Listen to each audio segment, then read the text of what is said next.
Hello everyone, good morning. कैसे हो आप लोग? आई होप, आशा करता हूं आप फिट एंड फाइन हो गए, है ना। तो आज का हमारा टॉपिक है एटॉमिक रेडियस, जिसको हिंदी में बोलेंगे परमाणु त्रिज्या, है ना। परमाणु त्रिज्या क्या है? फर्स्ट हम पढ़ेंगे एटॉम के बारे में, है ना। एटॉम क्या है आपको मैंने बढ़ा दिया है पहले वाली क्लासेस में, है ना। तो आप पहले वाली पुरानी क्लास देखिए और वहां से स्टेप बाय स्टेप समझते हुए आइए और वहां यहाँ तक समझिए, है ना। तो यहाँ पे हम फर्स्ट पढ़ेंगे एटॉम क्या है। एटॉम क्या है? एटॉम के अंदर क्या होता है? एटॉम क्या है आपको पता है? एटॉम क्या है वो तो मैंने डेफिनेशन आपको पहले बता दिया। एटॉम के अंदर क्या आता है? एटॉम के अंदर क्या होता है? एटॉम के अंदर क्या क्या होता है आपको पता है? एटॉम के अंदर क्या क्या होता है? एटॉम के अंदर न्यूक्लियस होता है, प्रोटॉन होता है और न्यूट्रॉन होता है। क्या होता है? न्यूक्लियस होता है किसमें? प्रोटॉन में, एटॉम में। किसमें? एटॉम के अंदर क्या होता है? एटॉम के अंदर न्यूक्लियस होता है, इसके बाद क्या होता है? प्रोटॉन होता है। क्या होता है? प्रोटॉन। ध्यान से देखना। अगर आपको ये वीडियो थोड़ा सा भी पसंद आए तो वीडियो को लाइक और चैनल को सब्सक्राइब कीजिए, ताकि आपके लिए मैं बेहतरीन क्लास लाने का प्रयास करूंगा, है ना।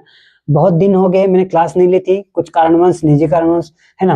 तो एटॉम के अंदर न्यूक्लियस होता है, प्रोटॉन होता है और न्यूट्रॉन होता है। क्या होता है? न्यूट्रॉन। क्या होता है? न्यूट्रॉन।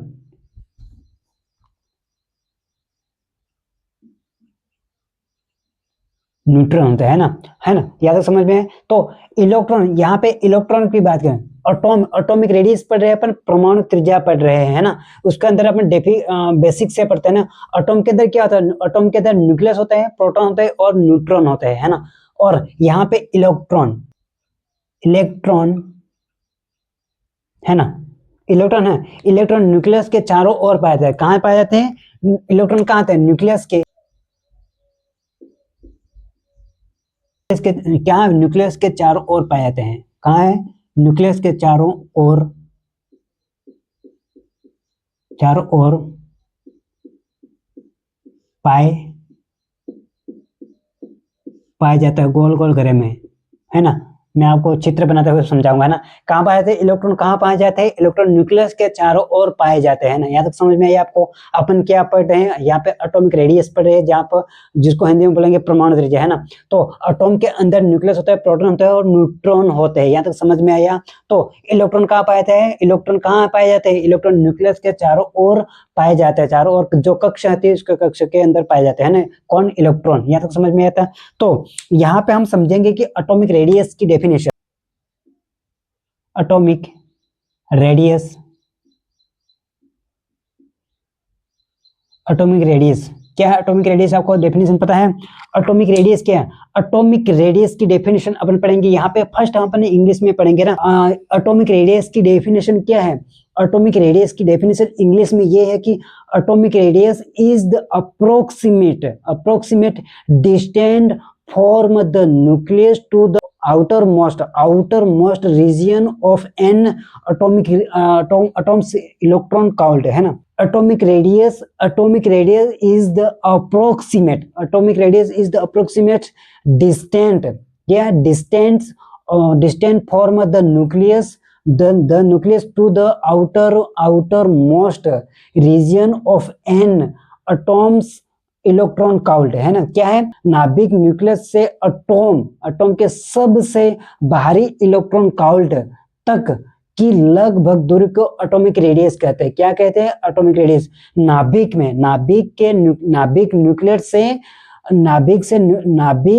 न्यूक्लियस से एटॉम के सबसे बाहरी इलेक्ट्रॉन काउंट तक की लगभग दूरी को एटॉमिक रेडियस कहते हैं। यहां तक समझ में आया आपको? क्या उसकी डेफिनेशन अपन पढ़ेंगे यहाँ पे।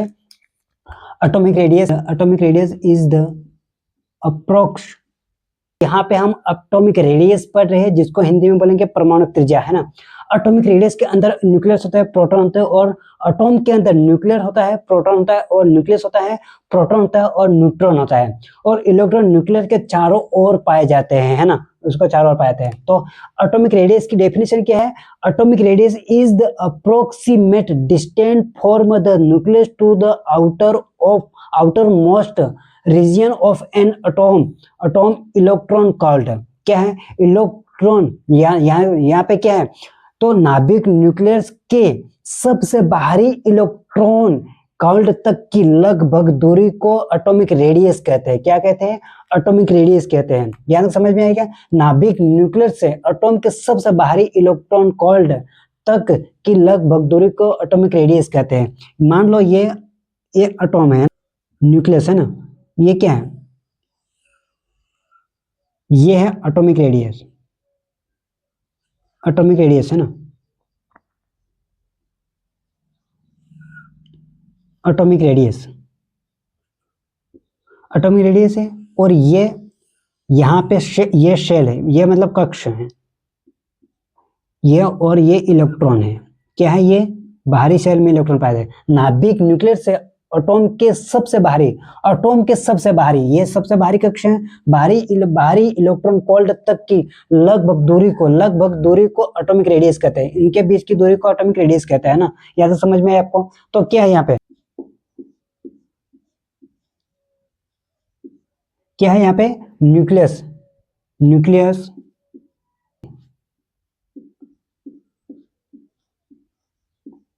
आउटर, न्यूक्लियस से क्या? न्यूक्लियस से आउटर, न्यूक्लियस से आउटर है ना, या आउटर ऑफ इलेक्ट्रॉन डिस्टेंस है ना, टेंस डिस्टेंस मतलब दूरी है ना, दूरी। न्यूक्लियस से आउटर ऑफ इलेक्ट्रॉन डिस्टेंस है ना। तो यहाँ पे क्या है? इलेक्ट्रॉन है ना, इलेक्ट्रॉन क्या है? इलेक्ट्रॉन इज ए वेयर, क्या? Electron is a where, electron is a, ये क्या? इलेक्ट्रॉन इज डिफाइन नहीं कर रहा, नहीं है, डिफाइन नहीं है। यहां तक समझ में है आपको, है ना? क्या पढ़े अपन? एटॉमिक रेडियस पढ़े। एटॉम है, ये न्यूक्लियस है, न्यूक्लियस के atomic radius, nucleus outer of electron, outer of electron के डिस्टेंस को क्या बताएं? उनके डिस्टेंस को क्या? Electron is where atom is define नहीं कर सकते हैं, नहीं है ना। तो एटॉमिक नाभिक न्यूक्लियस से, नाभिक न्यूक्लियस एटॉम के सबसे बाहरी इलेक्ट्रॉन कॉल्ड तक की लगभग दूरी की, कॉल्ड की लगभग दूरी को एटॉमिक रेडियस कहते हैं। उनके न्यूक्लियस है, न्यूक्लियस एटॉमिक रेडियस, उनके बीच में उनके लगभग दूरी को क्या बोला? एटॉमिक रेडियस कहते हैं, है ना। नॉट, ध्यान से देखना है ना, ये तो समझ में है आपको। अपन एटॉमिक रेडियस पढ़ रहे हैं, एटॉमिक रेडियस की डेफिनेशन पढ़ी अपन ने, हिंदी इंग्लिश में दोनों में पढ़ी। फिर इसके बाद एटॉमिक रेडियस क्या है उसको समझा अपने डायग्राम से। न्यूक्लियस से आउटर ऑफ इलेक्ट्रॉन डिस्टेंस है, आउटर ऑफ इलेक्ट्रॉन डिस्टेंस की दूरी के बीच को क्या बोलेंगे? एटॉमिक रेडियस बोलेंगे, है ना। यहाँ से समझ में। तो यहाँ पे क्या है? इलेक्ट्रॉन क्या है? इलेक्ट्रॉन किसी निश्चित इलेक्ट्रॉन किसी निश्चित सर्कुलर, इलेक्ट्रॉन किसी निश्चित सर्कुलर ऑर्बिटल,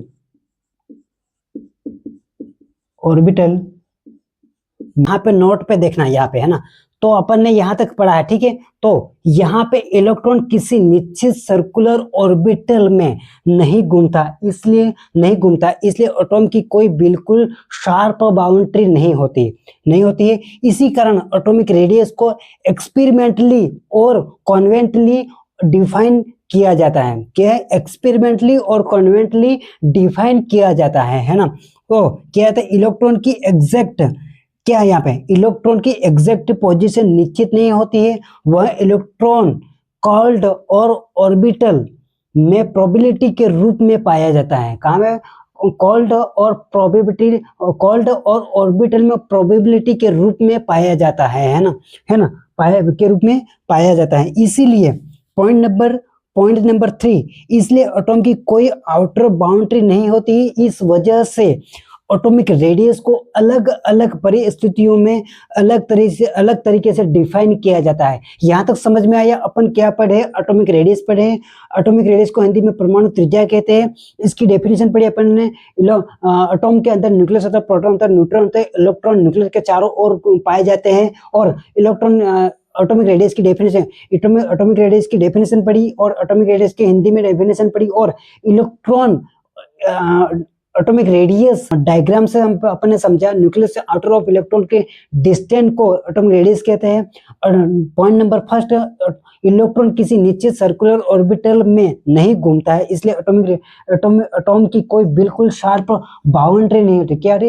इलेक्ट्रॉन की शार्प बाउंड्री नहीं होती, यहाँ तक समझ में है ना, और नहीं होती इस वजह से इसी कारण एटॉमिक रेडियस को एक्सपेरिमेंटली और कॉन्वेंटली डिफाइन किया जाता है। पॉइंट नंबर दूसरा, इलेक्ट्रॉन की एग्जैक्ट पोजीशन निश्चित नहीं होती है, वह इलेक्ट्रॉन काउंट और ऑर्बिटल में प्रोबेबिलिटी के रूप में पाया जाता है। यह तो समझ में आया। इसीलिए एटॉम की कोई आउटर बाउंड्री नहीं होती। इसी वजह से एटॉमिक रेडियस को अलग अलग परिस्थितियों में अलग अलग तरीके से डिफाइन किया जाता है। यहाँ तक समझ में आया? आई होप, आशा करता हूँ आपको यहाँ तक समझ में आया होगा। तो अपन आगे बढ़ते हैं एटॉमिक रेडियस में ही, है ना। एटॉमिक रेडियस को कैसे मेजर किया जाता है वो पढ़ेंगे यहाँ पे, है ना।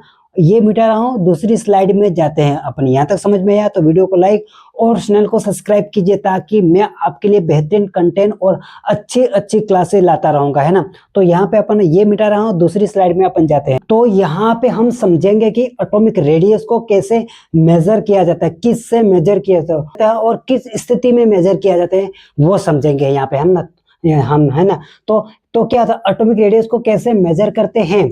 एक अकेले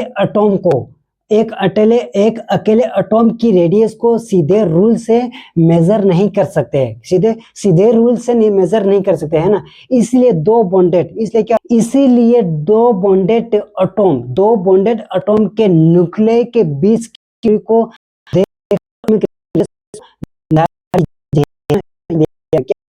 दो बॉन्ड के न्यूक्लियस की दूरी को क्या होता है, बॉन्ड रेडियस को निर्धारित की जाती है। यहाँ से ध्यान से देखना है ना, दो बॉन्डेड रहते हैं ना, दो बॉन्ड वाले एटॉम होते हैं ना। इसलिए यदि दो समान एटॉम आपस में बॉन्डेड है तो सिंगल बॉन्ड ए तो लगभग, तो क्या होता है, atomic radius equal 1/2 into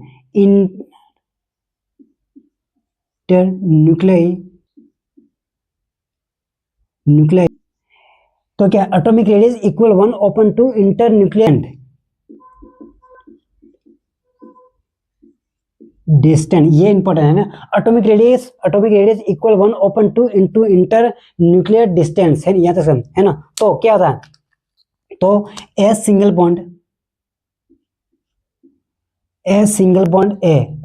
bonded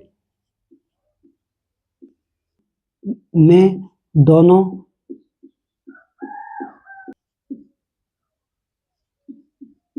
nuclear, है ना। तो a single bond A bonded में दोनों न्यूक्लियर, है ना, दोनों न्यूक्लियर के बीच की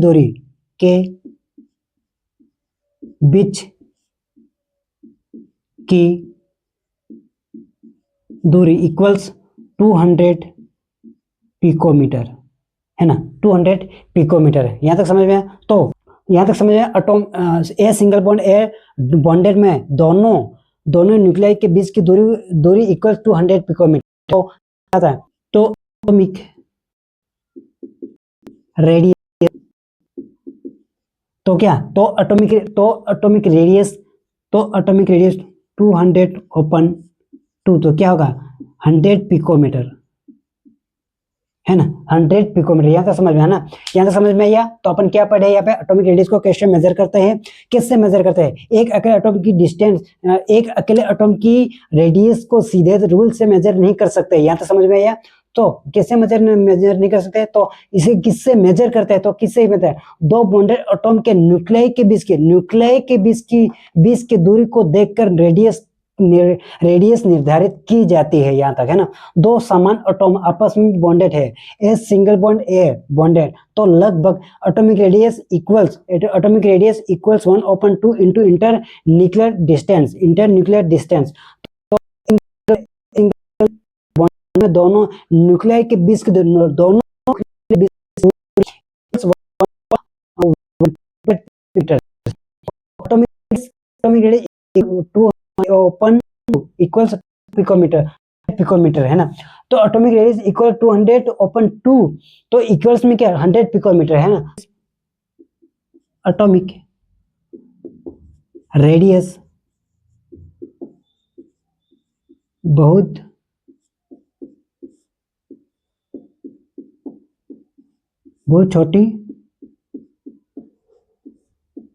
छोटी होती है, बहुत छोटी होती है। यह समझ में? तो मुख्य यूनिट क्या है?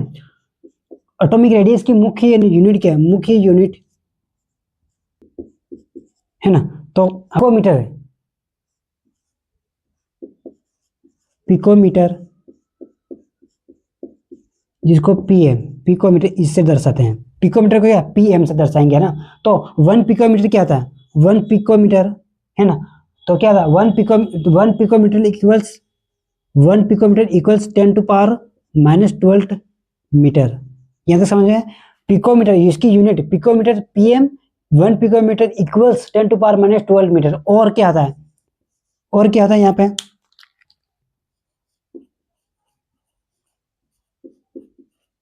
एंगस्टॉर्म है ना। तो एंगस्टॉर्म क्या है?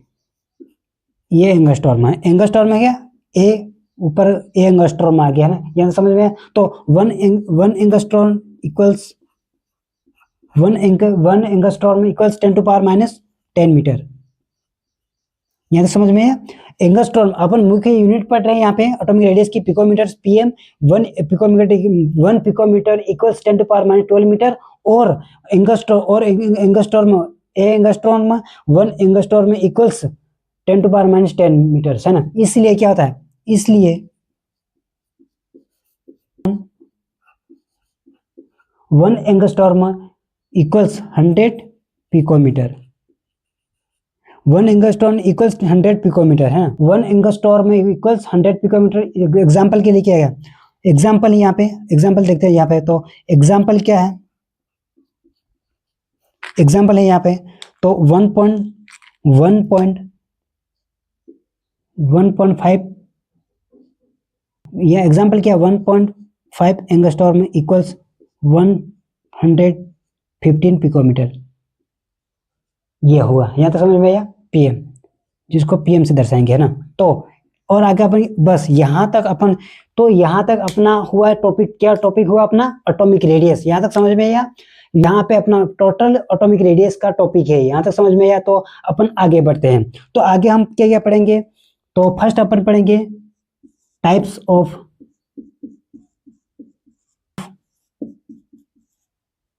Atomic radius. Type of atomic radius. तो पहला अपन पढ़ेंगे कोवेलेंट रेडियस। दूसरे नंबर पर पढ़ेंगे मेटालिक। दूसरे नंबर पर हम पढ़ेंगे